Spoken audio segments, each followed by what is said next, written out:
어제 나타난 멤버는 없어지고 새로운 멤버도 생기고 하여튼간에 열심히 하십시오. 열심히. 자, 오늘은 나머지가 지금 70번부터거든요. 70번. 뭐 1시간 정도 소요가 안 될까 싶습니다.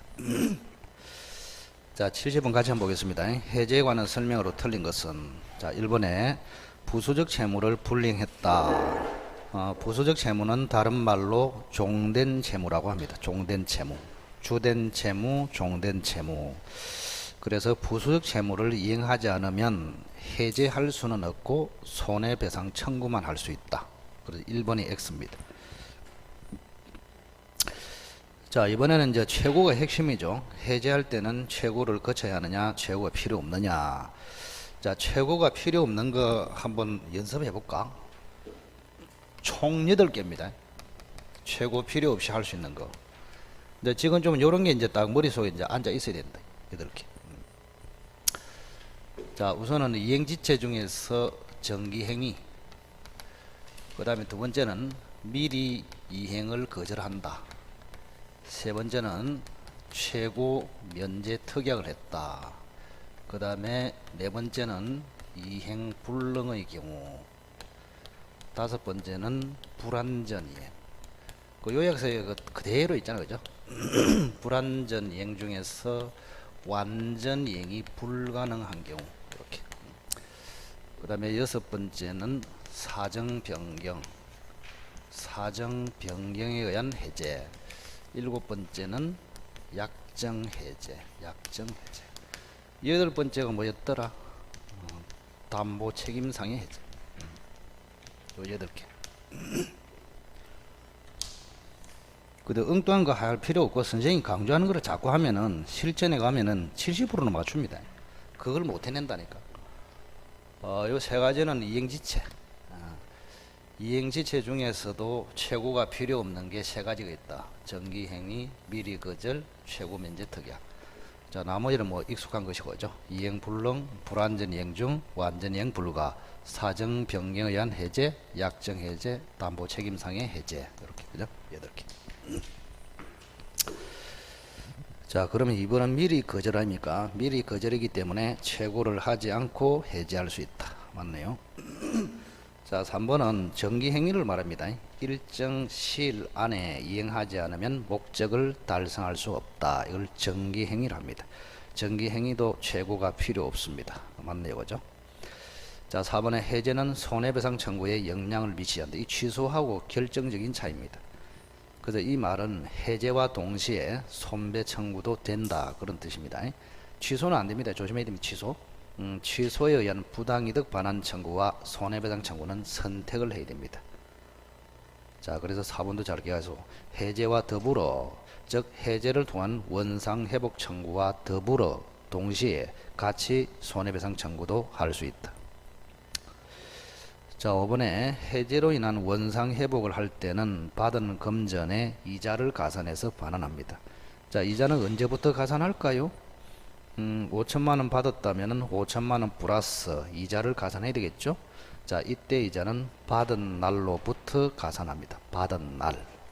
그리고 이때 이자는 지연 이자가 아니고 법정 이자다. 법정 이자. 자, 1번이 답이고. 자, 71번의 매도인의 담보 책임에 관한 설명 중 틀린 것은, 자, 1번에 보시면 대항력 있는 임차권이 있다.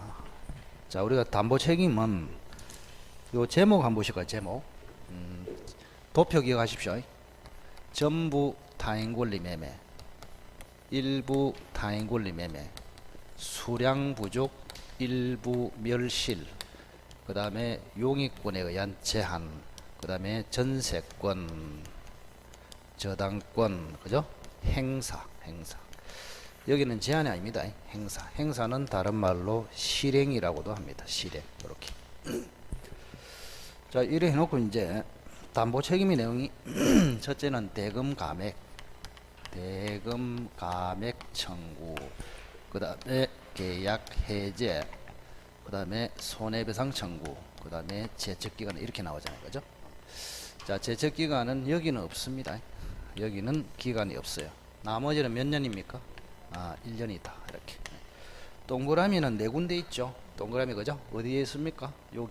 여기하고 그 다음에 여기하고 그 다음에 여기하고 여기하고 이렇게. 전부 타인권리 매매에서 해제, 일부 타인권리 매매에서 대금 감액 청구, 전세권 저당권 행사 실행에서 해제와 손해배상 청구. 동그라미 뜻이 뭐였더라? 선악을 불문하고 즉 악의 매수인도 할 수 있다. 그런 뜻입니다. 자, 그러면 71번의 1번은 대항력이 있는 임차권이 있다. 그는 용익권에 의한 제한에 들어갑니다. 용익권에 의한 제한. 그러면 용익권에 의한 제한은 그 공표가 없기 때문에 전부 선의의 매수인만 할 수 있습니다. 따라서 악의 매수인은 할 수 없다. 맞네, 그죠?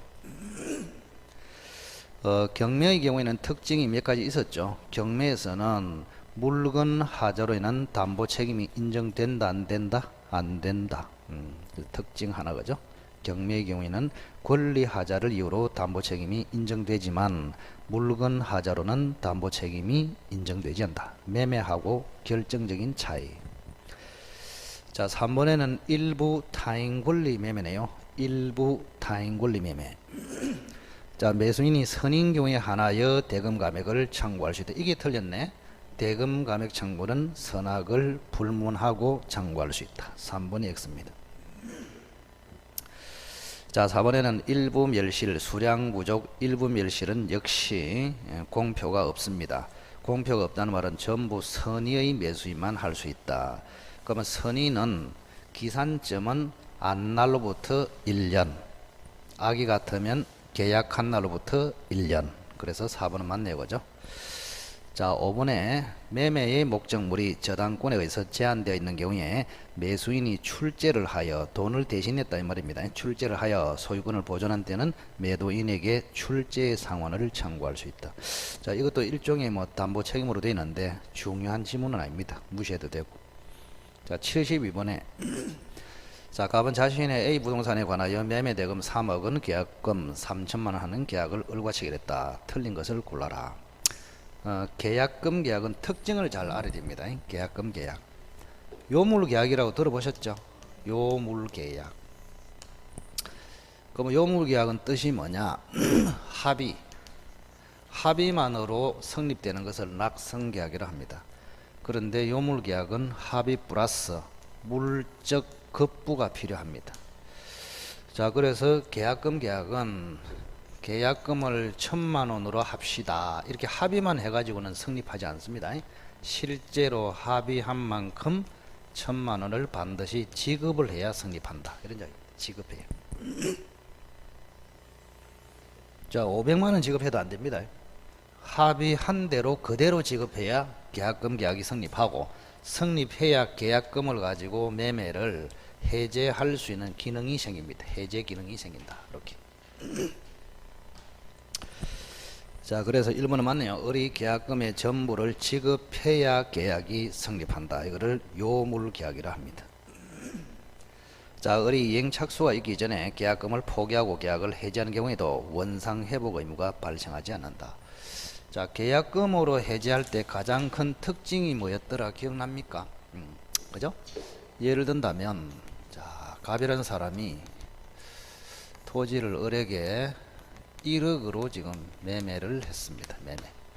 그리고 계약금으로 1,000만원 지급을 했습니다. 그럼 실제로 지급을 했기 때문에 갑과 을 사이에는 계약금 계약까지 성립이 됐습니다. 이렇게. 자, 그러면 계약금 계약이 성립되면은 계약금을 활용해서 뭔가를 사용해야 될 거 아니에요, 그죠? 그죠? 계약금의 기능은 크게 두 가지입니다. 하나는 해제 기능, 해제 기능하고 하나는 뭐예요? 손해배상 기능. 크게 두 가지가 있다. 자, 아무 소리가 없으면 해제 기능으로 추정합니다. 그런데 배상 기능까지 확대가 되려면은 특약이 있어야 됩니다. 이렇게. 자, 해제 기능으로서 계약금을 해약금이라 하고 배상 기능으로서 계약금을 위약금이라 합니다. 해약금, 위약금. 그러면 해약금이 원칙이니까, 자, 여기서 을은 포기하고 해제할 수 있고, 갑은 뭐합니까? 배액 상환하고, 그죠? 배액 상환하고 해제할 수 있다, 이런 이야기 아닙니까? 자, 준 사람은 포기하고 해제하고, 받은 사람은 두 배를 상환해서 해제한다. 그리고 중요한 것은 아무 때나 하는 것이 아니죠. 이행 착수 전까지. 그래서 우리가 실제 시험에는 이행 착수가 됐냐 안 됐냐 이거 가지고 답을 주로 냅니다. 이행 착수. 자, 그래서 이번에 이행 착수 있기 전에 했기 때문에 을은 포기하고 해제할 수 있다.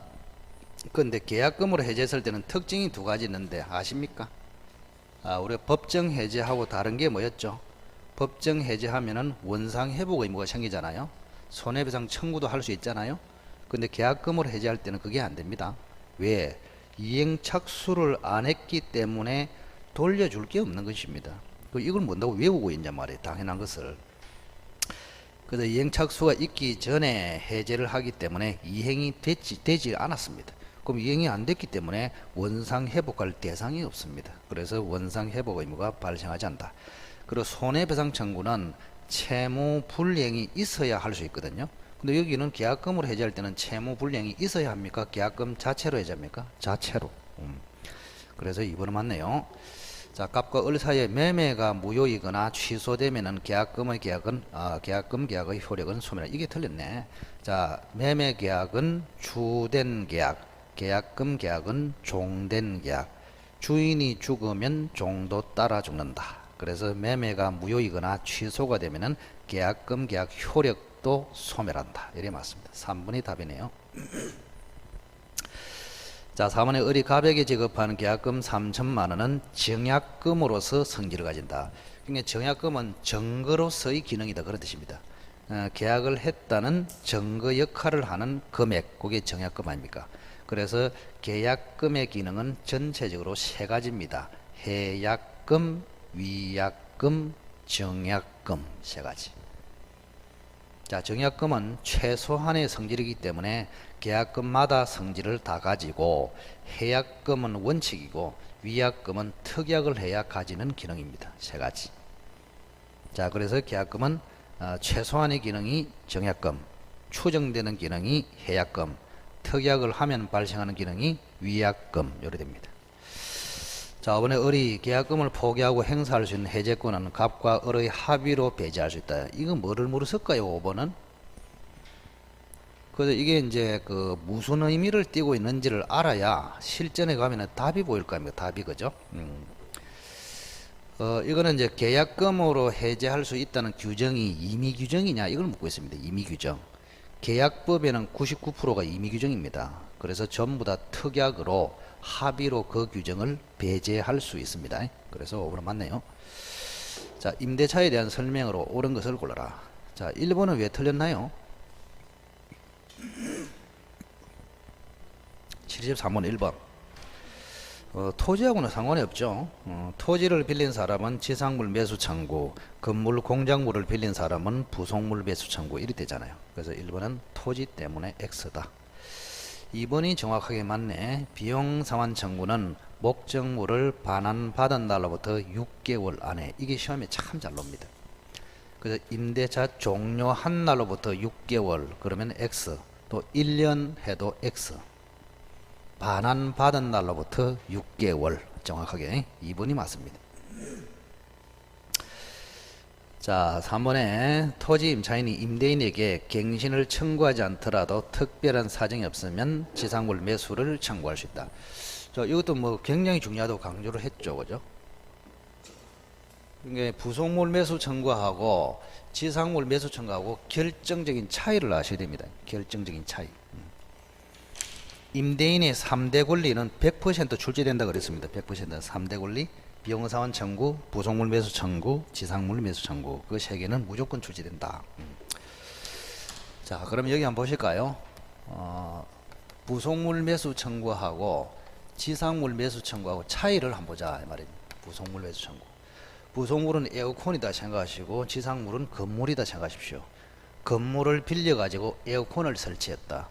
토지를 빌려가지고 집을 지었다 이렇게 생각하시고, 자, 부속물 매수 청구는 첫째, 건물 기타 공작물의 임차인이 가집니다. 부속물 매수 청구. 자, 그런데 지상물 매수 청구는 건물이 아니고 뭡니까? 토지. 예, 토지 임차인이 가진다. 이런 이야기. 그 다음, 부속물에는 아무 부속물이나 들어가는 것이 아닙니다. 임대인의 동의를 받았거나 임대인으로부터 샀거나 요 두 가지만 매수 청구를 할 수 있다. 자, 그런데 지상물은 제한이 없습니다. 뭐 어떻고 저떻고 하는 것은 안 된다 하는 것은 다 틀렸습니다. 예. 그 지상물은 모두가 대상이 되다. 대신에 안 되는 게 하나 있었죠. 기억납니까? 비닐하우스 안 된다. 비닐하우스. 이렇게. 자, 그 다음에 세 번째는 부속물 매수 청구는 임대차가 끝나면 즉시 매수 청구가 가능합니다. 자, 그런데 지상물 매수 청구는 가장 중요한 것이 즉시가 안 돼요. 자, 임대차가 종료가 됐어. 그 다음에 갱신 청구를 한번 해봐야 돼. 갱신 청구. 갱신 청구를 반드시 거쳐야 됩니다. 경유. 기간을 연장해 주세요. 이걸 한번 해봐야 된단 말이야. 그런데 임대인이 갱신을 안 해줘. 거절을 해. 그러면 이제 매수 청구가 가능하다. 그죠? 매수 청구가 가능하다. 이렇게 기억을 하시고. 자, 그래서 토지 임차인의 지상물 매수 청구는 갱신 청구를 해야 되는데 갱신 청구를 안 하고 생략하고 바로 매수 청구할 수 있는 게 딱 하나 있었는데 기억이 날까? 응? 예, 그렇지. 실력이 급증하는 사람이 있다.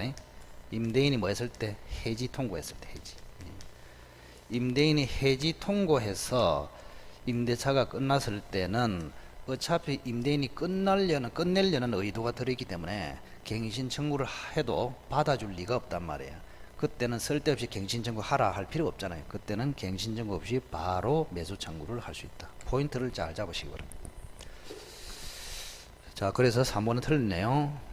여기는 임대인의 해지 통고로 종료됐다 이 말이 없기 때문에 원칙에 의해서 토지 임차인이 갱신 청구를 거쳐서 매수 청구를 할 수 있다. 이래야 맞습니다. 3번은 틀렸네요. 자, 4번에 금방 나오네. 임대인의 해지 통고로 이렇게 돼 있잖아요. 임대인의 해지 통고로 임차권이 소멸한 경우에는 임차인은 매수 청구를 할 수 있다. 할 수 있는데 특징이 뭐라고? 갱신 청구를 안 해도 바로 매수 청구를 할 수 있다. 그 문제가 이제 이번에 문제가 좀 쉬웠는데 문제는 잘 냈어요. 딱 필요한 것만 이렇게 냈단 말이에요. 그 실전보다 두세 문제가 쉽다 그랬습니다. 근데 문제 내용은 잘 냈어. 자, 5번에 봅시다. 임대인과 임차인 사이에 기간이 만료하면은 임차인이 지상물을 철거하기로 합력자. 자, 지상 건물 철거 약정 동그라미. 자, 이런 말이 자주 나오는데 이거를 그냥 매수 청구 포기 특약이다 이렇게 생각하시면 됩니다. 매수 청구 포기 특약. 매수 청구 규정은 강행 규정이기 때문에 이러한 포기 특약, 철거 특약은 무효이다. 이래 맞습니다. 그래서 2번이 정답이 되겠네요. 자, 74번. 자, 을이 갑의 동의 없이 병과 전대차를 하였다. 이에 대한 설명으로 드린 것은 이것도 항상 나온다고 그랬잖아요. 동의 없는 전대차, 동의 있는 전대차. 그죠? 두 가지.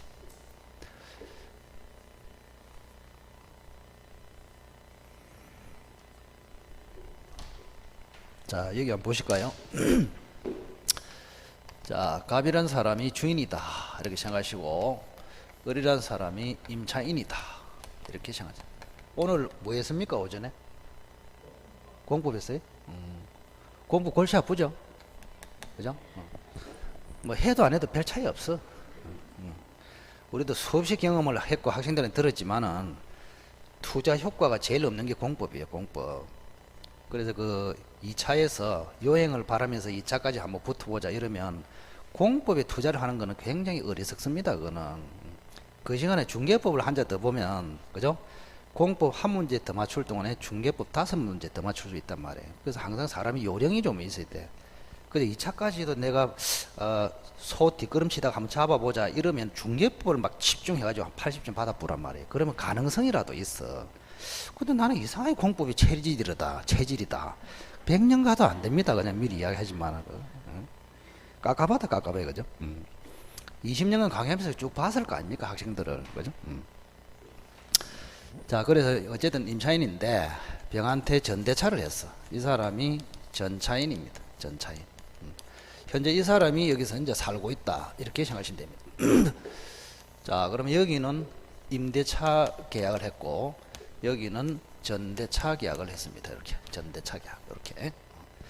그러면 주인이 원래 동의를 해야 전대를 할 수 있거든요. 근데 동의를 안 했다. 이렇게 돼 있잖아요. 자, 이거를 우리는 무단전대, 불법전대를 합니다. 임대인, 임차인, 전차인, 임대차 계약, 전대차 계약. 동의 없는 전대. 이걸 뭐라고? 불법 전대, 무단 전대. 이렇게. 자, 그러면 여기 이제 논점을 잡아보면 간단해. 자, 우선은 동의를 받지 않아도 전대차 계약 자체는 뭐라고? 유효입니다. 유효. 자, 그리고 동의를 해주지도 않았는데 의리 배신해서 전대를 하면은, 그죠? 갑에게 뭐가 생길까요? 해지권이 생깁니다. 해지권. 배신을 응징하라 하면서 해지권이 생겨. 자, 그리고 병의 입장을 한번 봅시다. 자, 병은 주인의 동의도 받지 않고 집을 점유하고 있잖아요. 그럼 갑의 입장에서는 이게 적법입니까? 불법입니까? 불법이지, 불법. 그래서 제일 핵심이 이거예요. 병이라는 사람은 불법으로 점유하고 있다. 이런 이야기입니다. 자, 그러면 불법으로 점유하고 있으면 갑이 조치를 취할 수 있잖아요. 이렇게. 조치를. 그죠? 자, 첫째는 집을 반환해라. 이렇게 청구할 수 있단 말이야. 반환해라. 두 번째는 월세 상당을 손해배상으로 청구할 수 있다. 이 두 가지를 정확하게 익혀야 된다. 이 말입니다. 자, 이것도 뭐 쉬워. 자, 보세요. 갑이라는 사람이 요 계약을 해지를 했냐 안 했냐에 달려 있다니까 이게. 만약에 해지를 안 하면 이게 임대차가 살아 있잖아. 그럼 살아 있으면 여전히 을에게 점유할 권리가 있습니다. 그러면 을에게 점유할 권리가 있기 때문에 갑은 병한테 을에게 반환해라. 요렇게 해야 된단 말이야. 누구에게? 을에게 갖다 주라. 이래야 된다. 을에게. 그 다음 해지를 안 하면 임대차가 살아 있으므로 갑은 을에게 여전히 월세를 청구할 수 있잖아요. 그럼 을한테 월세를 받아 먹으면 되지 병한테 받아 먹으면 배 터진단 말이에요. 이게 이중으로 이득이 되기 때문에 이때는 안 된다 이런 이야기죠. 간단하게. 자, 그 다음 이제 해지를 했어. 자, 해지를 해버리면 점유할 권리가 을에서 갑으로 돌아옵니다. 그러면 갑은 이제는 나에게 가져와. 이게 된단 말이에요. 나에게. 이렇게. 그 다음 해지를 하면은, 그죠? 갑은 을에게 월세를 청구할 수 있습니까? 없습니까? 없죠. 이제 임대차 끝났으니까. 그러니까 당연히 병한테 월세 상당을 청구할 수 있어야 한다. 이런 이야기입니다. 이게 뭐가 어렵다고 너무나 당연한 것인데, 그죠? 그래서 민법에 공부하는 자신은 아직도 안 늦었습니다. 자꾸 뭘 가지고 외우려고 들면 안 돼. 그래서 그렇구나. 그래서 그렇구나. 이렇게 끄떡거려져야 된단 말이에요. 논리적으로. 자, 1번 한번 볼까요? 자, 1번에 갑은 을의 무단전대를 이유로 임대차 계약을 해지할 수 있다. 해지권이 생긴다 그랬습니다. 자, 2번. 자, 갑이 해지를 안 했네요. 해지 안 했습니다. 자, 갑이 해지를 안 했기 때문에 을과의 임대차가 살아있어. 그러면 여전히 갑은 을에게 월세를 청구할 수 있죠? 월세를 청구할 수 있기 때문에 병에 대해서는 돈을 청구할 수 있습니까? 없습니까? 없지. 그래서 2번이 틀렸네. 손해배상 청구나 부당이득 반환 청구나 둘 다 돈 내라 이 말 아닙니까? 돈 내라. 자, 3번에 을과 병 사이의 전대차는 동의를 받지 않아도 그 자체로서는 유효하다. 맞고. 자, 을은 병에 대해서 차임을 청구할 수 있다. 여기 보세요. 자, 지금 만약에 갑이 해지를 안 했어. 그럼 임대차가 살아있으니까 갑은 을에게 차임을 청구할 수 있고, 또 전대차도 살아있으니까 을은 또 병한테 차임을 청구할 수 있고, 다 가능합니다. 가능해. 해지가 됐냐 안 됐냐 그걸 잘 봐야 돼. 그래서 해지됐다는 소리가 없기 때문에 갑은 을에게 차임을 청구할 수 있고, 을은 병에 대해서 차임을 청구할 수 있고. 4번도 맞네요. 자, 오늘 병이 을의 배우자로서 무단전대가 갑에 대한 배신적 행위라고 인정할 수 없는 특별한 사정이 있으면 이걸 부부 가구점 경영사건이라 합니다. 자, 여기 보시면 이게 부부다 말이야. 부부. 이 사람이 남편이고 이 사람이 여편이에요. 여편. 이렇게. 자, 주인의 동의를 받지 않고 남편 명의로 돼 있다가 여편 명의로 바뀌었습니다. 그 명의만 바뀌었지 부부가 그대로 거기서 동거하면서 가구점을 경영하고 있어. 이래 되면은 주인한테 배신이다 아니다? 아니다. 따라서 해지권이 생긴다 안 생긴다? 안 생긴다. 그걸 부부 가구점 경영 사고이랍니다. 자, 그래서 74번은 2번이 들어있습니다. 자, 주택임대차 들어옵니다. 75번. 틀린 것을 골라라. 자, 1번에 대항력을 위한 성립 요건이자 존속 요건이다. 수없이 나옵니다. 자, 인도와 주민등록은 그죠? 대항력의 성립 요건이자 존속 요건이다. 즉 취득 요건인 동시에 존속 요건이다. 그 옆에다가 등기하고 다르다. 등기는 취득 요건이지 존속 요건이 아닙니다. 근데 주민등록은 취득 요건인 동시에 존속 요건이다. 자, 이번에 확정일자를 갖춘 대항력이 있는 임차인. 그 줄 한번 꺼보실랍니까? 확정일자를 갖춘 대항력이 있는 임차인. 자기 위에 선순위 지금 권리자가 없습니다. 자기 위에 선순위 재단권이 없어. 요런 임차인을 슈퍼 임차인이라고 합니다. 가장 강력한 임차인. 1순위로서 확정일자도 받았고 대항력도 갖추고 있다. 이걸 뭐라고? 슈퍼 임차인. 그러면 슈퍼 임차인은 지 맘대로 다 할 수 있어. 주택이 경매됐을 때 대항력을 주장해서 집에 살 수도 있고 또 우선 변제권을 주장해서 보증금의 우선 변제, 배당에 참가해서 우선 변제 받을 수도 있고. 그래서 이번은 정확하게 맞네. 이번 옆에다 내 같으면 써놓겠다. 슈퍼 임차인은 지 맘대로 할 수 있다. 내 같으면은 쓰겠다 이랬습니다. 내하고 다르기 때문에 안 써도 되겠지. 내 같으면은 쓰겠다. 자, 3번에 주민등록이 직권 말소됐다. 자, 주민등록이 직권 말소되면은 당연히 대항력이 상실됩니다. 근데 이것보다 훨씬 중요한 것이 직권 말소됐다가 주민등록이 회복이 됐을 때 대항력이 어떻게 생기냐. 그게 훨씬 더 중요합니다. 이건 너무 수준이 낮아가지고 직권 말소되면은 당연히 상실되고 그 다음에 말소된 다음에 주민등록이 다시 회복되는 경우가 있거든요. 회복의 방식이 두 가지가 있어요. 법에 정해진 이 절차에 따라서 회복되는 경우가 있고 단순 재전입 신고로 회복되는 경우가 있단 말이에요. 그러면 이 절차에 따라서 주민등록이 회복되면은 대항력이 소급적으로 유지된다. 그런데 재전입 신고로 다시 대항력을 생각할 때는 그때부터 대항력을 취득합니다. 결정적인 차이다. 그게 훨씬 더 중요하죠. 그죠? 자, 회복하는 방식은 몇 가지다? 두 가지. 이 절차에 따라서 회복하면은 소급적으로 대항력 유지, 단순 재전입 신고에 따라서 회복하면은 그때부터 대항력 취득 이렇게 됩니다. 자, 4번에 계약서의 확정일자를 먼저 갖추고 그 다음날에 대항요건을 갖췄을 때는 확정일자를 갖춘 날로부터 보증금의 우선 변제권을 간다. 자, 이것도 문제를 잘 냈네. 자, 우리가 임차인이 우선 변제권을 가지려면은 대항요건 플러스 확정일자를 갖춰야 됩니다. 그래야 우선 변제권을 취득합니다. 이렇게. 자, 그런데 대항요건은 두 가지 아닙니까? 하나는 뭐요? 점유 있고 하나는 뭡니까? 주민등록 아닙니까? 이렇게. 자, 그러면 자, 결국엔 점유는 뭐 당연하니까 주민등록하고 확정일자를 갖추면 우선 변제권이 생긴다 이 말이거든요. 그런데 문제는 우선 변제권이 언제 생기냐 이게 굉장히 중요하다. 언제 생기냐? 잘 들으세요. 자, 대항력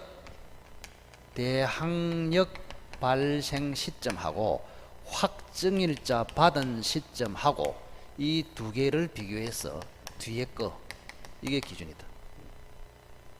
뭐라고 했습니까? 대항력 발생 시점하고 확정일자 받은 시점하고 뒤에 거를 기준으로 우선 변제권이 발생한단 말이에요. 그럼 연습해보면 되잖아요. 당연히. 자, 주민등록은 4월 5일 날 했어. 확정일자도 4월 5일 날 받았어. 우선 변제권이 언제 생긴다? 자, 확정일자는 4월 5일 최소한 9시 이후가 돼야 받을 수 있잖아요. 그죠? 그럼 이건 어떻습니까? 주민등록이 4월 5일 됐잖아요. 대항력권을 4월 5일 날 갖췄으면 대항력은 다음 날 4월 6일 0시에 생기잖아요. 맞죠? 그럼 이거보다는 이게 늦잖아요. 뒤잖아요. 그래서 4월 6일 0시에 우선 변제권이 발생한단 말이에요. 그거 쉽다니까, 정확하게 알고 있으면. 그럼 이거 한번 해볼까? 그럼 주민등록은 4월 5일이고 그러면 이거는 확정일자는 4월 6일이야. 그러면 대항력 발생 시점은 4월 6일 0시죠. 그러면 확정일자 받은 시점 언제요? 4월 6일 9시 이후가 돼야 되잖아요. 그럼 이게 늦잖아요. 그럼 이때 뭐요? 우선 변제권이 발생한다. 쉽다니까. 자, 따라서 75번에 4번에 보시면 확정일자를 먼저 갖추고 그 다음날에 대항요건을 갖췄을 때는 확정일자를 갖춘 날로부터가 아니고, 그죠? 대항요건을 갖춘 다음날 0시에 우선 변제권을 갖는다. 이래 맞잖아요. 정확하게. 4번이 틀렸습니다. 자, 5번에 계약서가 진정하게 작성된 이상 계약서의 지번의 기재가 잘못되더라도 확정일자 요건은 인정된다. 맞습니다. 판례가. 근데 판례는 여기 정확한 게 아니고 판례는 좀 어떻게 됐냐. 그거 써놓으세요. 자, 계약서가 진정하게 작성된 이상 그 다음에 아파트 명칭이나 지번의 기재가 아파트 명칭이 누락되거나 지번의 기재가 잘못되더라도 확정일자 요건은 그대로 인정된다. 그러니까 계약서만 위조가 안 됐다면은 아파트 명칭이나 지번 같은 거는 잘못 쓰더라도 확정일자 인정을 하겠다 이 말입니다. 아시겠어요? 자, 76번 뒤로. 자, 1번에 주택의 양수인은 임대인의 지위를 승계한 것으로 본다. 자, 이것도 무슨 말인지를 아셔야 됩니다. 단순하게 되어 있는데 정확성을 좀 기해야 된다.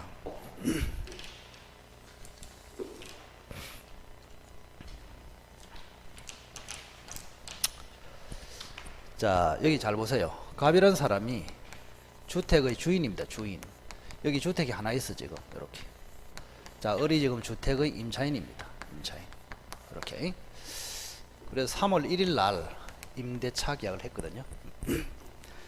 그럼 우리가 이제 민법에서 사례 문제라는 것은 계약을 체결한 두 사람이 있다가 제3자가 나타났을 때 이걸 사례 문제를 합니다. 간단하게. 그럼 갑하고 을이 임대차 계약을 체결했는데 갑자기 갑이 병한테 집을 팔아버렸다 이 말입니다. 팔아버렸어. 5월 1일 날. 그래서 병 앞으로 지금 이전 등기가 됐단 말이에요. 그럼 현재 주택의 주인이 누굽니까? 병이죠. 지금 을이 임차인으로 살고 있는 중에 주인이 바뀌었다 이 말 아닙니까? 자, 그러면 주인은 새로운 주인은 당연히 자기 집에 가보겠죠. 자기 집에 가보니까 덧보잡이 저녁을 딱 먹고 있다 이가. 덧보잡이. 그래서 병이 처음에는 뭐라 했다 했습니까? 니 누구? 을은요? 니는 누군데 이래 된 거 아닙니까? 그 병은 소유자고 이 사람은 임차인 아닙니까? 임차권은 채권이고 소유권은 물권 아닙니까? 자, 물권하고 채권하고 누가 이긴다? 물권이 이긴다. 그래서 임차인은 임차권으로 병한테 대항할 수 없다. 이게 원칙이단 말이에요. 자, 이렇게 되면은 요 임차인이 쫓겨나야 됩니다. 그런데 불쌍하다 이 말입니다. 불쌍해. 그래서 만약에 임차인이 쫓겨나지 않도록 하려면은 대항할 수 있도록 해줘야 됩니다. 대항할 수 있도록. 이걸 대항력 부여를 합니다. 그러면 임차권에 대항력을 부여하는 방법은 딱 두 가지밖에 없어. 하나는 뭘까? 임차권 자체를 등기를 하거나 또는 대항요건을 갖추거나 이 두 가지단 말이에요. 그러면 등기는 쉽게 할 수 있습니까? 없습니까? 없지. 왜요? 임차인 혼자서 등기를 할 수 있습니까? 아닙니다. 임대인이 같이 신청해 줘야 할 수 있어. 근데 임대인이 협조를 안 해. 그래서 등기로서는 대항력을 가지기가 힘들기 때문에 우리 주택 임차인을 보호하기 위해서 대항요건 제도를 특별법을 통해서 도입했다 이 말입니다.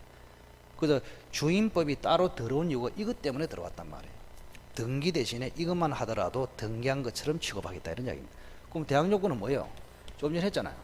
점유하고 즉 입주하고 뭐하고 주민등록하고 이렇게. 주민등록을 주인이 협조해야 됩니까? 혼자 할 수 있습니까? 혼자 할 수 있잖아요.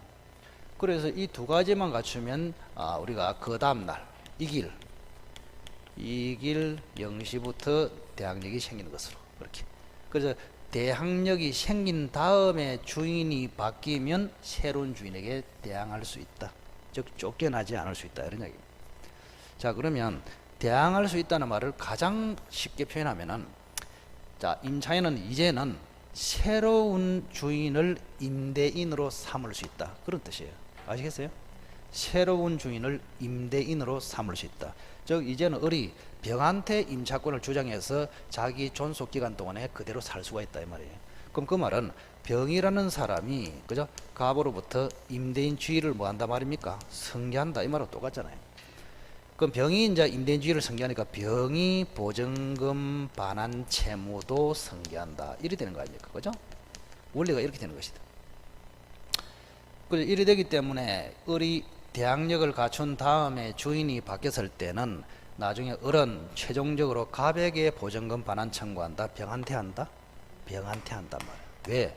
병이 임대인 주의를 승계해서 보증금 반환 채무를 부담하고 있기 때문에 그렇게 운용이 되는 거 아닙니까? 응? 자, 그래서 이제 일본의 주택의 양수인은 임대인이 지위를 승계한 것으로 본다. 이 말은 말이 없어 그렇지 임차인이 대항요건을 갖춘 걸 전제로 하고 있습니다. 옆에 써놔라. 느닷없이 양수인은 무조건 지위를 승계하는 것으로 본다가 아니고 뭐를 갖췄을 때? 임차인이 대항력을 갖춘 걸 전제로 했을 때 지위를 승계한 것으로 본다. 이렇게 돼 있단 말이에요.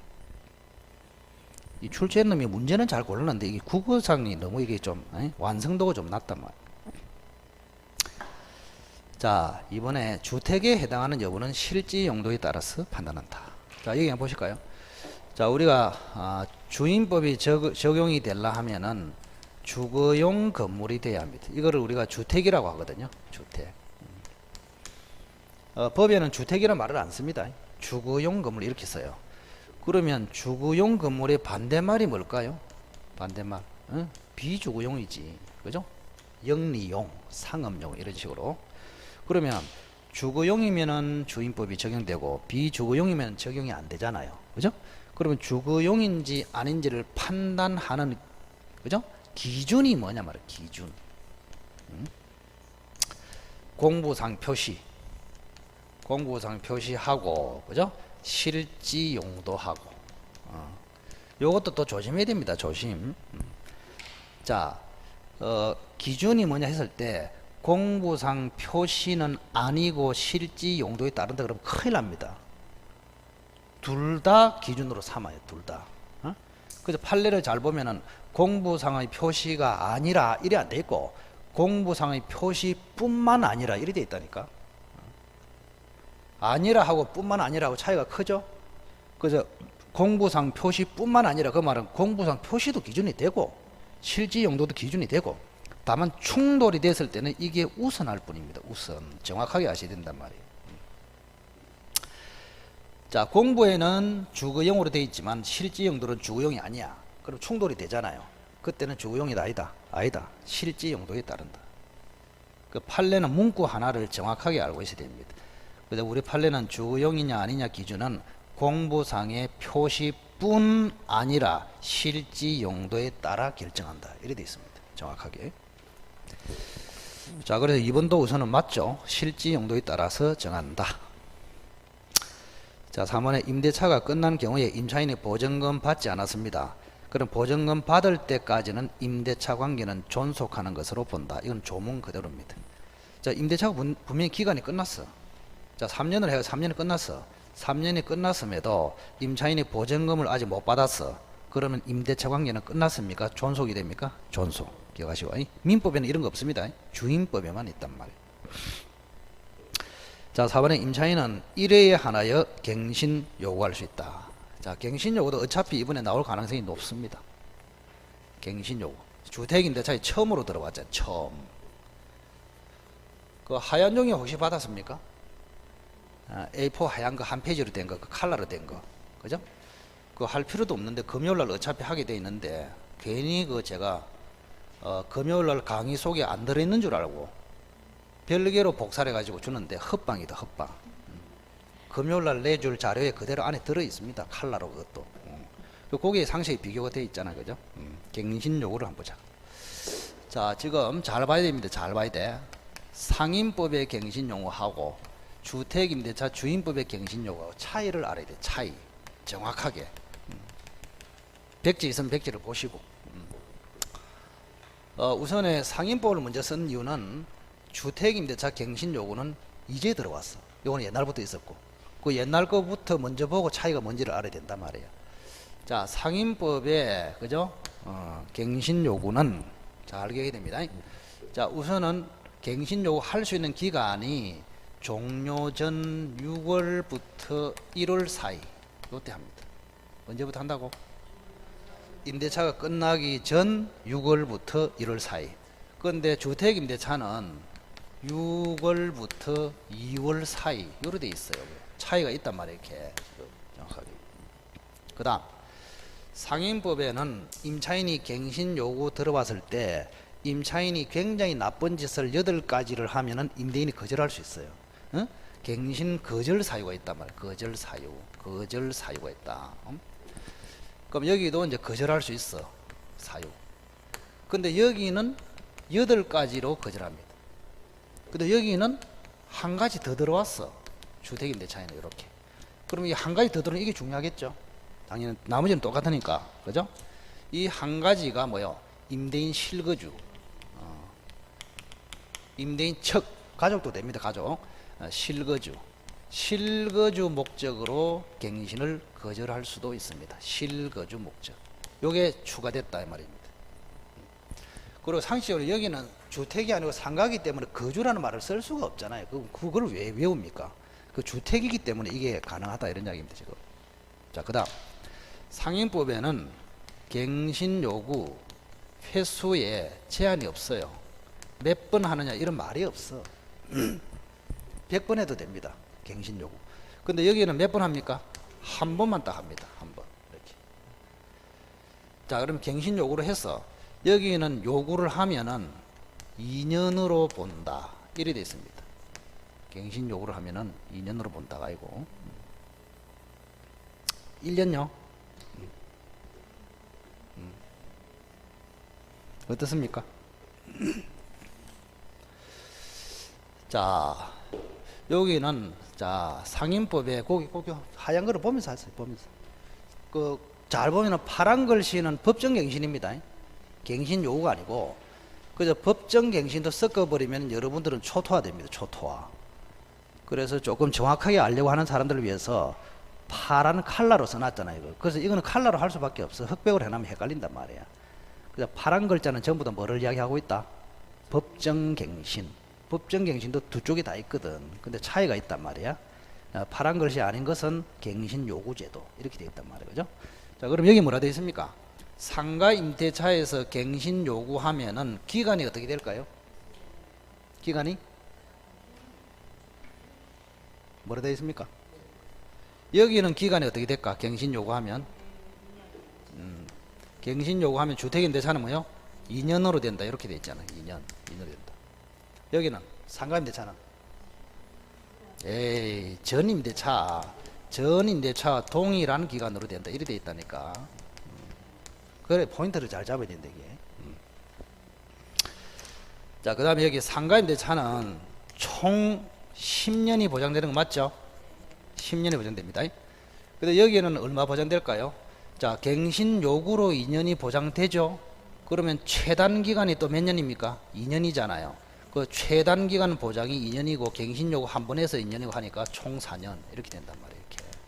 이 정도는 좀 여러분들이 알고 계셔야 된다. 이런 간단하게.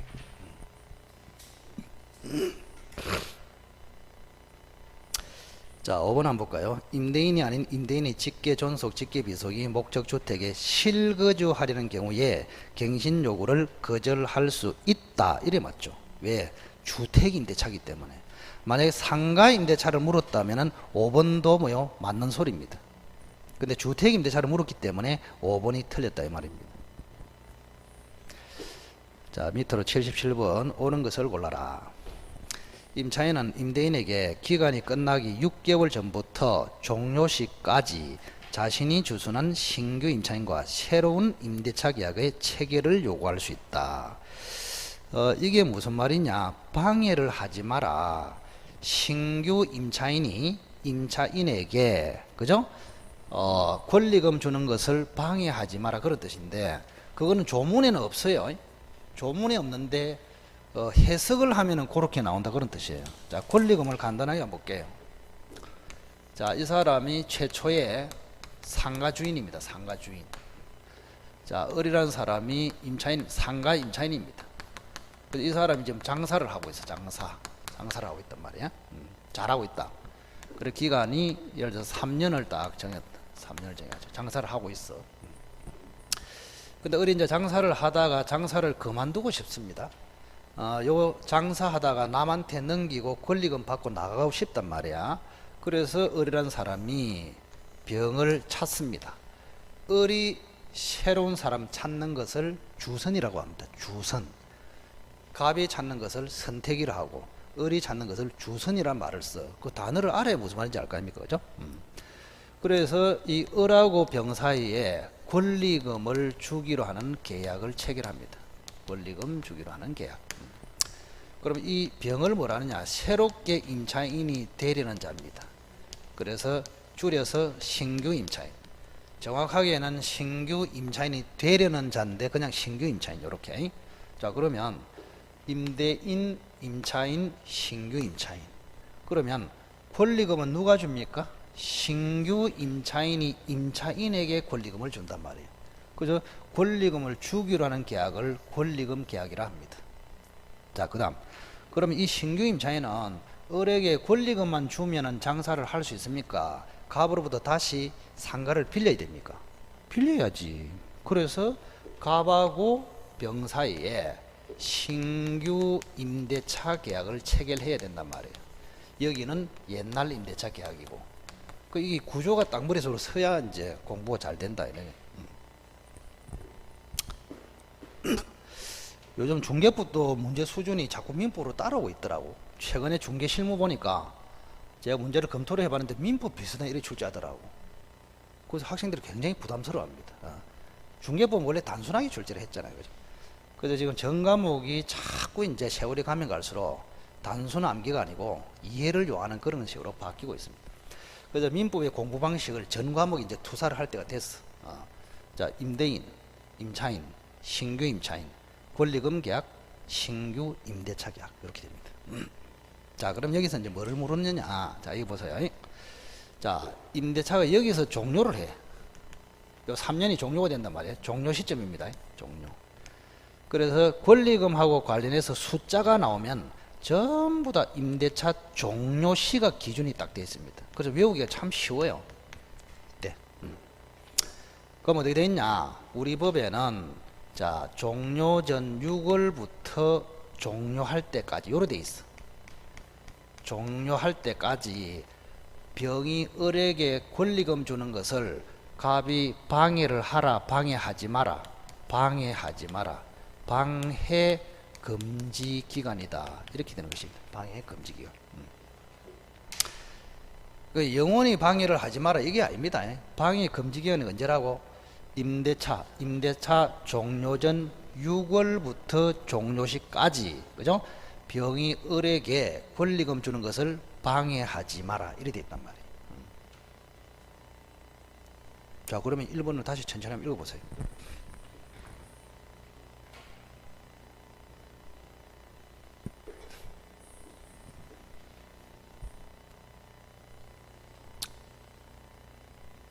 (1번은) 조문이 전혀 없어요. 1번.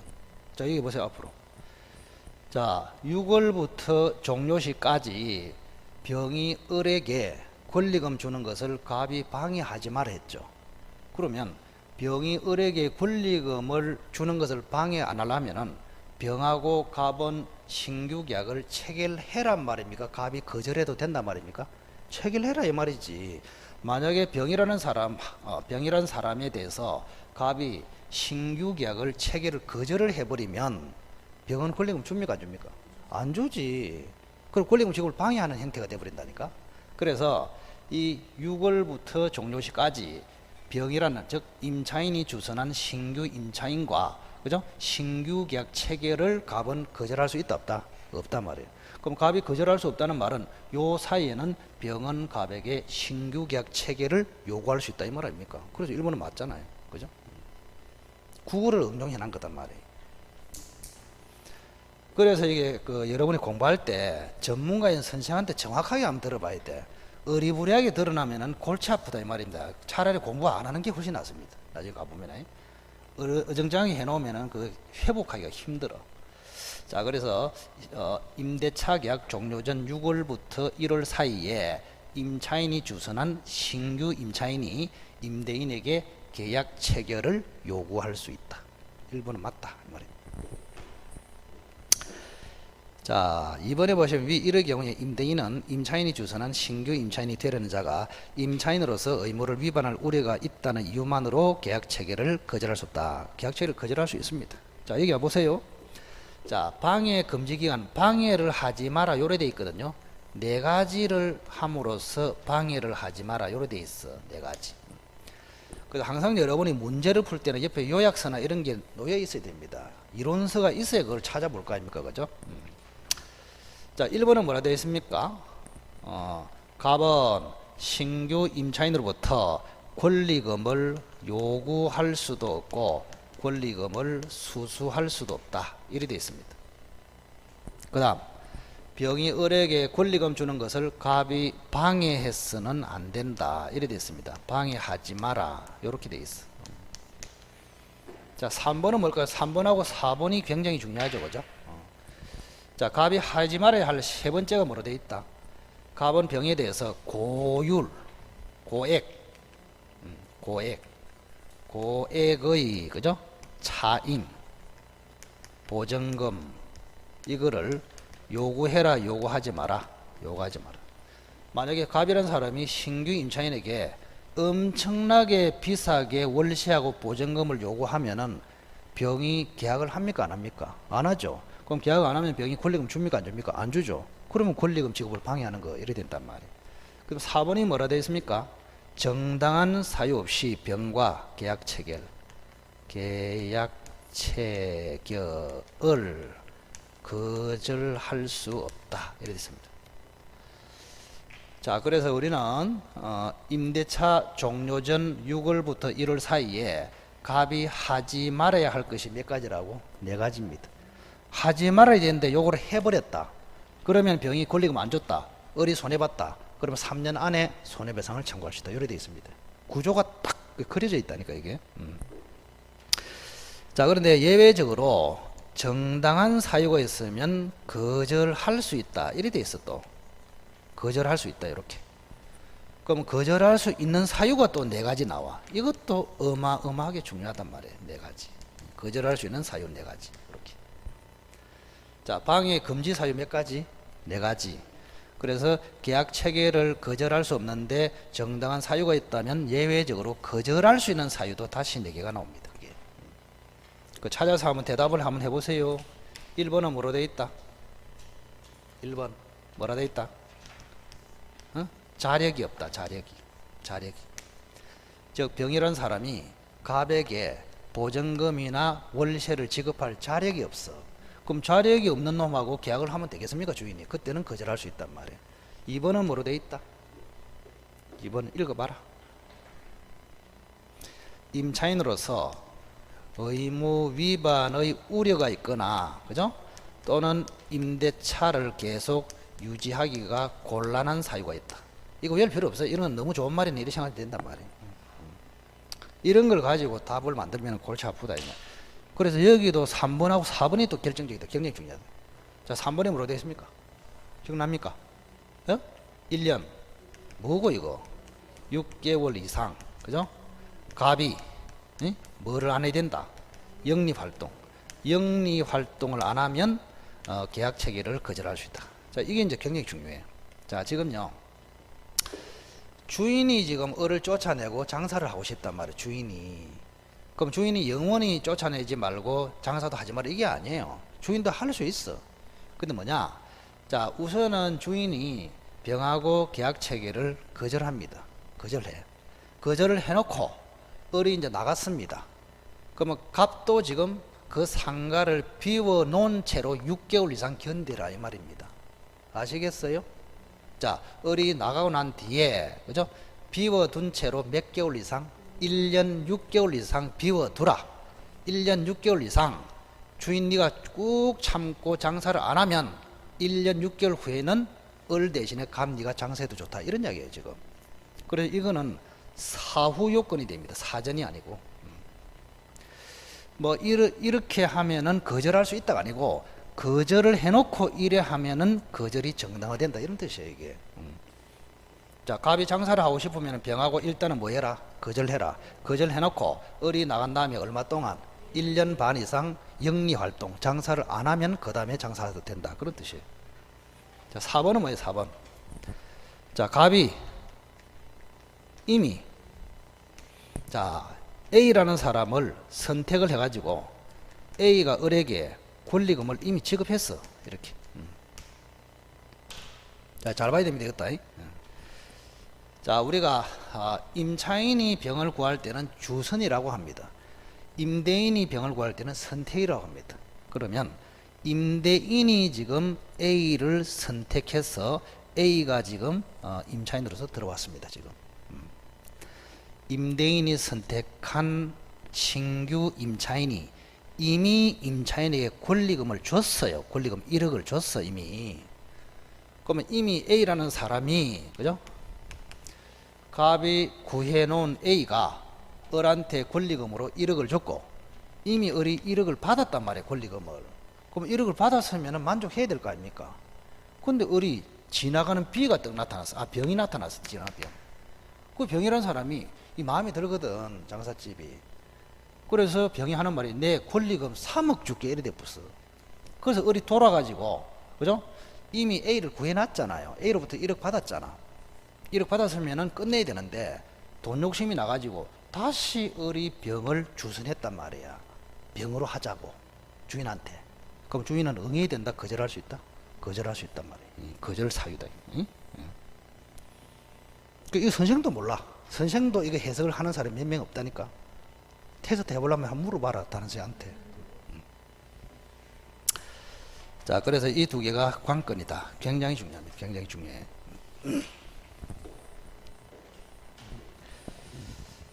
자, 그래서 2번도 틀렸네요. 위 1의 경우에 임대인은 임차인이 주선한 신규 임차인이 되는 자가 임차인으로서 의무를 위반할 우려가 있다. 그러면 계약 체결을 거절할 수 있다. 이렇게 돼 있잖아요.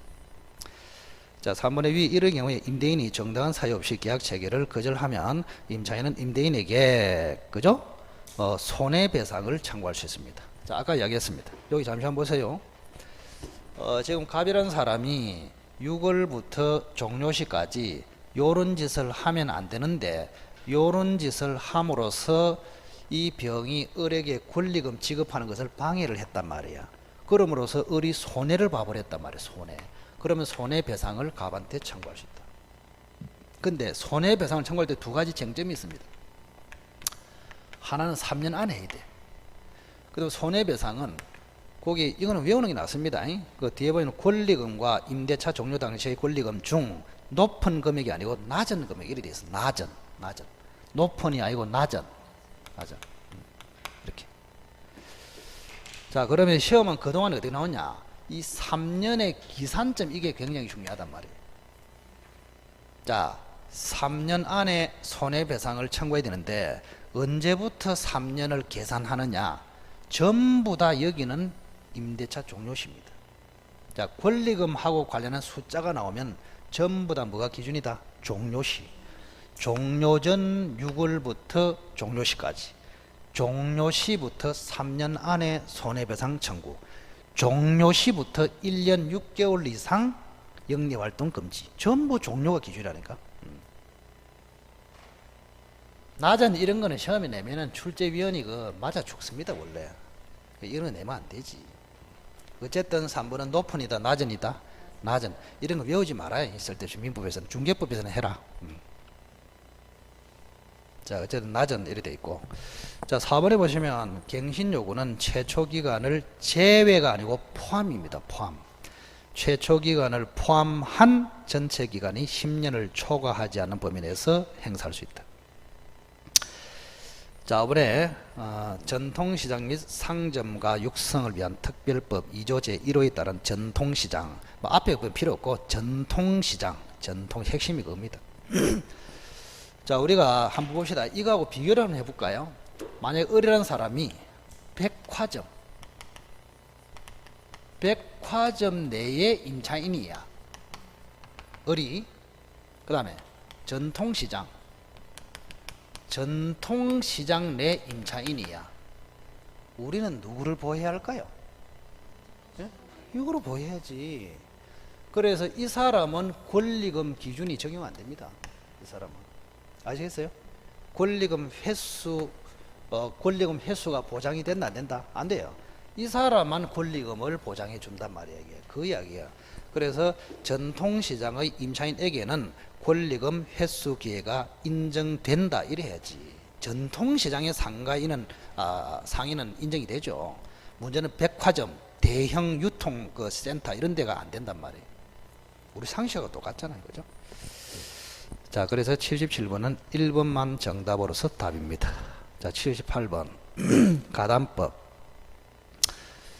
가담법은 역시 기본적으로 가담법에 등장하는 인물을 좀 기억을 하십시오. 인물. 가담법에 등장하는 인물.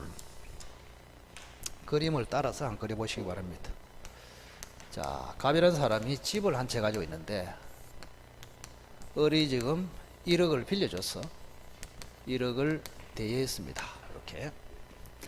그럼 빌려준 사람은 채권자라고 하고 빌린 사람은 채무자라고 합니다. 이렇게. 근데 요 집이 이제 5억짜리다. 수업에 한 거를 그대로 옮겨 보겠습니다. 5억짜리야. 그럼 을이라는 사람이 저 집을 지금 담보로 잡고 싶단 말이야. 1억을 확실히 받아내기 위해서 저 집에 담보를 잡고 싶다. 담보를 잡는 방법은 저당권이 있지만 가등기로서도 담보를 잡을 수가 있다. 이걸 가등기 담보랍니다. 뭐라고? 가등기 담보. 그럼 을을 뭐라 하느냐? 가등기 담보권자라 합니다. 가등기 담보권자. 그러면 갑은 당연히 담보권을 설정해 준 사람이다. 설정자. 이렇게. 자, 그런데 문제는 을이 들어오기 전에 A라는 사람이 돈을 빌려주고 저당권을 잡았고 을이 들어온 후에 B라는 사람이 돈을 빌려주고 저당권을 잡았습니다. 그리고 갑이라는 사람은 채무자라 그랬습니다. 그러면 채무자가 아니면서 설정을 해준 사람을 물상보증인이라 합니다. 그리고 또 이 가등기 담보의 목적물에 관하여 제3자로서 취득한 사람을 제3취득자라 합니다. 요 세 사람이 한 그룹이야 지금. 자, 그래서 등장인물은 항상 주인공이 을입니다. 을을 기준으로 해서 요 A를 선순위 권리자, B를 후순위 권리자, 여기를 채무자 물상보증인 제3취득자를 채무자 등이라고 합니다. 이렇게. 이 그림이 머릿속에 연상이 되어야 됩니다. 기본적으로. 자, 그래서 일단 요게 이제 등장인물이고, 첫째 논점 뭐냐? 가담법이 적용되기 위한 요건이 있단 말이에요. 자, 첫째는 소비대차. 소비대차상의 채권이 돼야 합니다. 소비대차. 소비대차상의 채권이란 말은 대여금 채권을 이야기합니다. 대여금 채권. 자, 따라서 매매대금 채권, 공사대금 채권, 이런 채권을 위해서 가등기 해봤자 가담법이 적용 안 된단 말이야. 아시겠어요? 그 다음 두 번째, 대물변제 예약이 있어야 됩니다. 대물변제 예약. 즉 나중에 갑니가 연말에 가가지고 1억을 못 갚으면은 1억 대신에 집으로 대신 갚기로 1년 전에 미리 약속했다. 이걸 뭐요? 대물변제 이야기를 합니다. 그 다음에 세 번째가 이제 제일 중요한 게, 자, 채권자 앞으로 가등기를 하면은 가등기 담보를 하고, 아예 이전 등기를 해버리면 양도 담보라고 합니다. 자, 을 앞으로 가등기 하면은 뭐라고? 가등기 담보. 아예 이전 등기를 해버리면 뭐라고? 양도 담보. 그 다음 네 번째 마지막으로 예약 당시에 목적물, 집이죠. 목적물의 가액, 즉 시가를 이야기합니다. 이게 빌려준 원리금을 반드시 초과해야만 적용됩니다. 마지막 이게 이제 시험에 제일 잘 나오겠죠.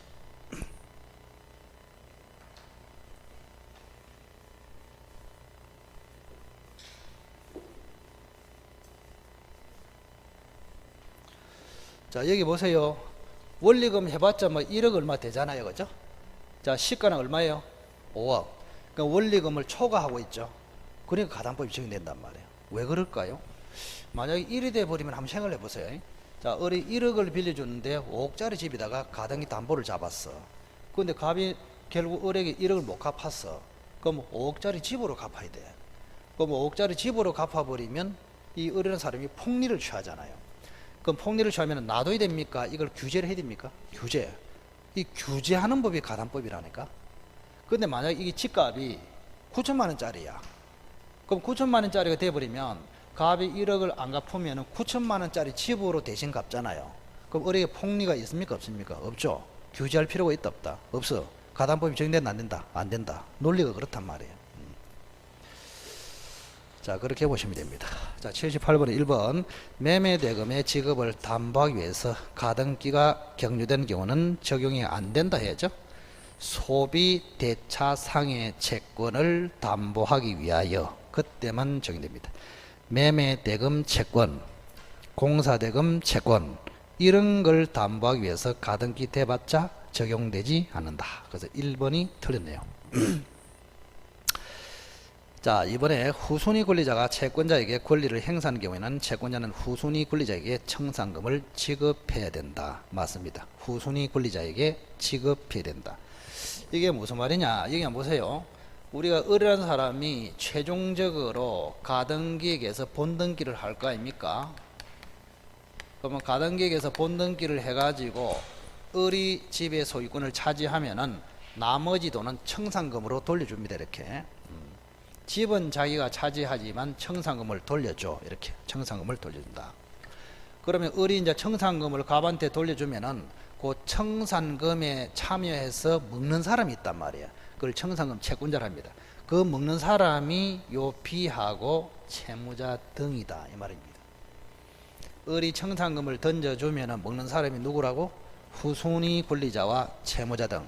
선순위 권리자는 청산금을 못 먹습니다. 왜? 이 사람은 을 앞으로 본등기가 되어도 저당권이 존속합니다. 존속하기 때문에 청산금에 참여할 필요가 없어. 자기는 가만히 있어도 돼. 그런데 이 B는 을 앞으로 본등기 되는 순간 B의 저당권을 소멸해버립니다. 소멸하고 청산금 받아가라 이런 뜻입니다. 아시겠어요? 그래서 청산금을 받아가는 사람은 선순위다 후순위다. 후순위 이걸 조심해야 된단 말이에요. 그러면 후순위도 받아먹고 채무자 등도 받아먹는데 후순위가 더 우선합니다. 이렇게. 그래서 후순위 권리자가 청산금을 먹고 난 다음에 찌꺼기 있으면 채무자 등이 먹어요. 따라서 이 사람이 우선하기 때문에 이 사람은 을한테 직접 가서 청산금을 받아올 수도 있단 말이에요. 원래 을은 청산금 누구한테 줍니까? 일단 채무자 갑한테 주지. 갑한테 주면은 B가 참여해서 먼저 받는데 이리 되는데 성질 급한 B는 기다리지 않고 을한테 찾아갈 수 있잖아요. 그죠? 내가 후순위 권리자다 하면서 을한테 자기 채권만큼을 달라 하면은 을은 지급해야 됩니다. 바로. 아시겠어요? 그 이야기. 자, 그래 78번은 이번에 후순위 권리자가 채권자에게 권리를 행사해라. 돈 달라. 이랬을 때는 채권자는 후순위 권리자에게 돈 줘야 한다. 자, 3번에 채권자가 채무자에게 지급할 청산금을 계산함에 있어서는 후순위 권리자의 채권액을 고려하지 않는다. 이것도 조심해야 됩니다. 그러면 선생님 청산금은 계산을 어떻게 합니까? 청산금. 자, 청산금은 그죠? 목적물의 가액 빼기 채권액 플러스 선순위 채권액 이렇게 계산하는 것이 청산금입니다. 자, 그럼 청산금 한번 계산해 볼까요? 목적물의 가액은 변하지 않았다면 5억입니까? 채권액은 1억 아닙니까? 그럼 예를 들어서 선순위 채권액은 5천만 원이고 후순위도 5천만 원이다. 이렇게 봤을 때 그러면 선순위 채권액 얼마입니까? 5천만 원이죠? 그럼 청산금 얼마예요? 3억 5천. 요래 된단 말이에요. 이걸 객관적인 청산금액이다. 이렇게 부릅니다. 신기합니까? 2월달 듣고 4월달 듣고 6월달 듣고 8월달에 지금 또 듣고 신기하네. 자, 청산금은 목적물의 가액에서 채권액 플러스 선순위 채권액을 뺀 나머지를 청산금이라 합니다. 그러면 후순위 권리를 고려합니까? 선순위를 고려합니까? 선순위를 고려한단 말이에요. 그래서 3번의 후순위 권리자의 채권액은 고려하지 않는다. 맞잖아요. 자, 4번에 가등기 담보권자 을은 청산 절차를 거쳐 소유권을 취득할 수도 있고 경매를 신청할 수도 있다. 자, 그 말은 을이라는 사람이 담보 실행을 하는 방법은 두 가지입니다. 을은 경매 신청으로 바로 들어갈 수도 있고 권리 취득으로 갈 수도 있다 이 말입니다. 권리 취득으로 간다는 것은 귀속 청산으로 가겠다 이런 이야기입니다. 이걸 을이 선택할 수 있다 이 말이에요. 을이 선택할 수 있다. 자, 을은 뭐 할 수도 있고 바로 경매로 갈 수도 있고 뭐 할 수도 있고 가등기에서 본등기를 함으로써 권리 취득으로 갈 수도 있고. 자, 그래서 4번 맞네요. 청산 절차를 거쳐 소유권을 취득할 수도 있고 즉 귀속 청산 절차로 갈 수도 있고 경매를 신청할 수도 있다. 자, 후순위 저당권자가 경매를 신청했다. 경매 핵심이 경매죠. 자, 여기 한번 보세요. 이 마가 경매를 신청했어. 경매. B가 경매를 신청했단 말이에요. 자, 여러분이 앞으로 어느 누가 경매를 신청하면은 모든 담보권이 소멸합니다. 뭐라고요? 모든 담보권이 소멸. 그래서 담보권이라는 것은 경매 절차, 경매가 들어오기 전에 살아남는 권리지 경매가 들어가 버리면 담보권은 소멸하고 전부 법원에 가서 배당에 참여합니다. 아시겠어요? 그래서 경매로 들어가면은 모든 담보권은 소멸한다. 그러면 B가 경매를 딱 신청하면은 B도 소멸, A도 소멸, 을의 가등기 담보권도 소멸, 모조리 소멸한단 말이에요. 자, 그래서 5번은 맞네요, 그죠? 자, 후순위 저당권자가 경매를 신청하는 경우에 담보 가등기, 즉 가등기 담보권은 소멸한다. 자, 79번에 집합은 포기하라 그랬죠. 하지 마라 그랬습니다. 하지 마라. 뭐 답은 4번입니다. 4번 하나만 재미로 설명해 드릴까요? 공용 부분을 지분 비율에 따라서 사용할 수 있다. 지분이 아니고 그죠? 용도에 따라 전부 사용할 수 있다. 이렇게 되어 있습니다. 자, 우리가 자, 여기 잠시만 보세요. 지금 이게 민법상의 공유야, 공유. 2분의 1이야. 2분의 1. 지분이 2분의 1이단 말이야. 자, 그런데 이게 지금 아파트입니다. 아파트. 자, 아파트의 3층입니다. 3층. 3층에 두 세대가 지금 살고 있어. 두 세대가.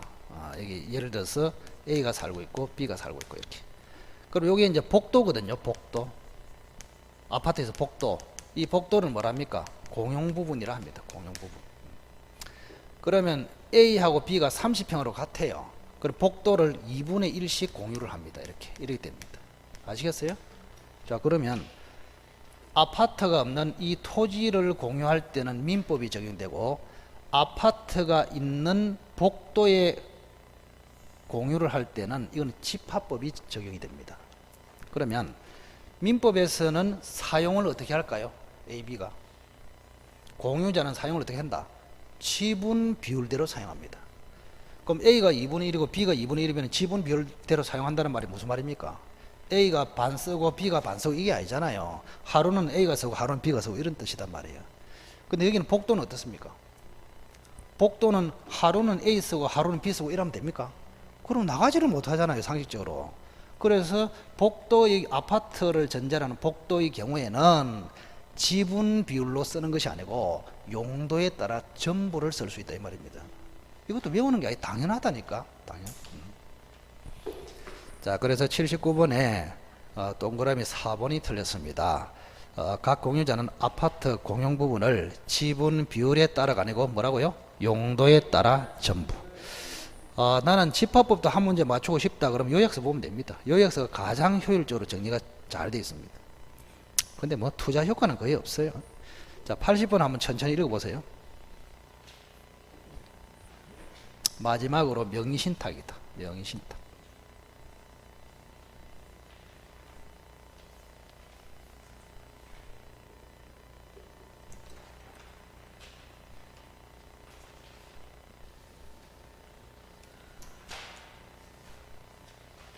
명의신탁은 최근에 그 10년 안에 두 문제까지 나온 게 그 4번인가 그래 됩니다. 이건 점수 보따리야. 이거 명의신탁은 뭐 할 것도 없는데. 자, 80번에 그 명의신탁은 무슨 명의신탁입니까? 딱 읽어보니까 자금은 갑이 제공했고 계약은 누가 했습니까? 을이 했죠. 그러면 갑의 입장에서는 을한테 계약까지 맡겼잖아요. 그래서 계약 명의신탁이랍니다. 계약 명의신탁. 그죠? 자, 그거를 한번 마지막으로 봅시다. 자, 병이라는 사람이 토지를 가지고 있습니다. 자, 갑이라는 사람이 자금을 댑니다. 주로 국회의원이다 생각하면 됩니다. 도둑놈. 자기가 사기 싫으니까 자금을 을한테 대준다 이런 이야기 아닙니까? 대주고 을이라는 사람이 갑이 시킨 대로 1억으로 매매를 한다 이런 이야기입니다. 매매 3월 1일 날 등기도 이제 병에서 을 앞으로 하겠다 이런 이야기 아닙니까? 그죠? 자, 을 앞으로 이제 등기가 됐겠죠. 이렇게. 그러니까 그 문장을 읽어보면 이런 그림이 신속하게 나와야 된다 이 말이죠. 자, 갑은 지금 시켜서니까 신탁자고 을은 부탁을 받았으니까 수탁자고 이 병을 뭐라 할까요? 상대방이라고 합니다. 이렇게. 자, 갑이 을에게 맡긴 게 등기만 맡겼습니까? 계약도 맡겼습니까? 계약. 그래서 계약 명의신탁. 세 사람이기 때문에 삼자간 명의신탁. 이를 위임했기 때문에 위임형 명의신탁 이렇게 본단 말이에요. 자, 그럼 계약 명의신탁은 아무 소리 없으면 금지됩니다. 금지돼. 그럼 금지가 되면은 실명법 4조로 답을 찾습니다. 근데 금지되지 않고 허용되는 게 3개 있잖아요. 기억납니까?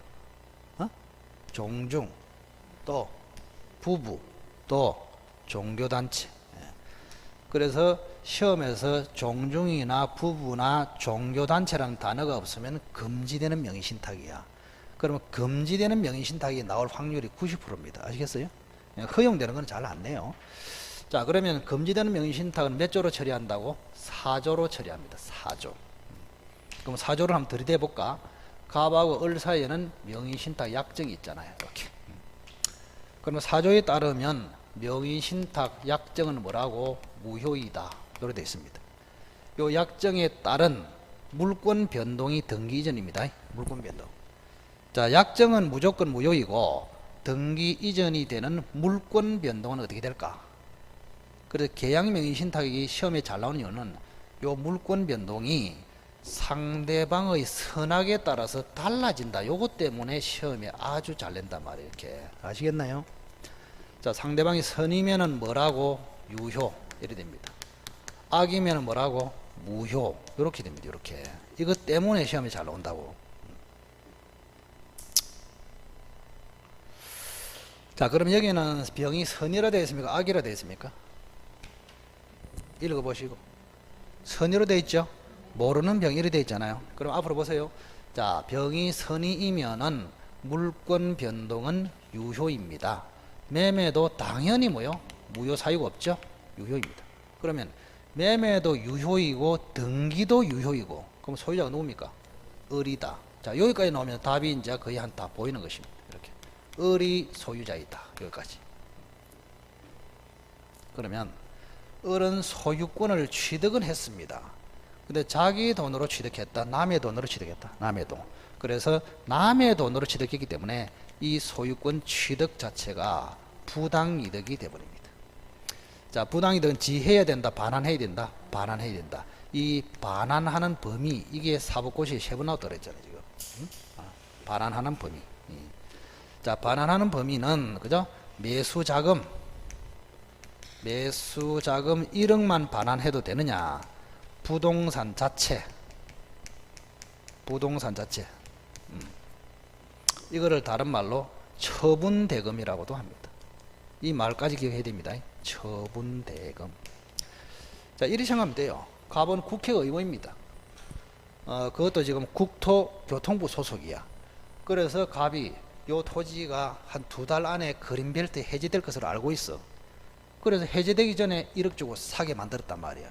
근데 좀 이따 해제가 돼버렸어. 그래서 그때 부동산 자체의 가격이나 처분대금이 10억 정도 나온단 말이에요. 이렇게.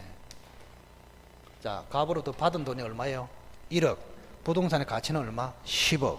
그러면 을은 가백에 받은 돈 1억만 반환해도 되느냐?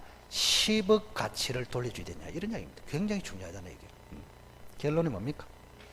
실명법 시행 후에 명의신탁이면은 1억만 돌려줘야 되고, 실명법 시행하기 전에 명의신탁이면은 이거를 돌려줘야 됩니다. 이렇게. 실명법 시행은 95년도에 됐습니다.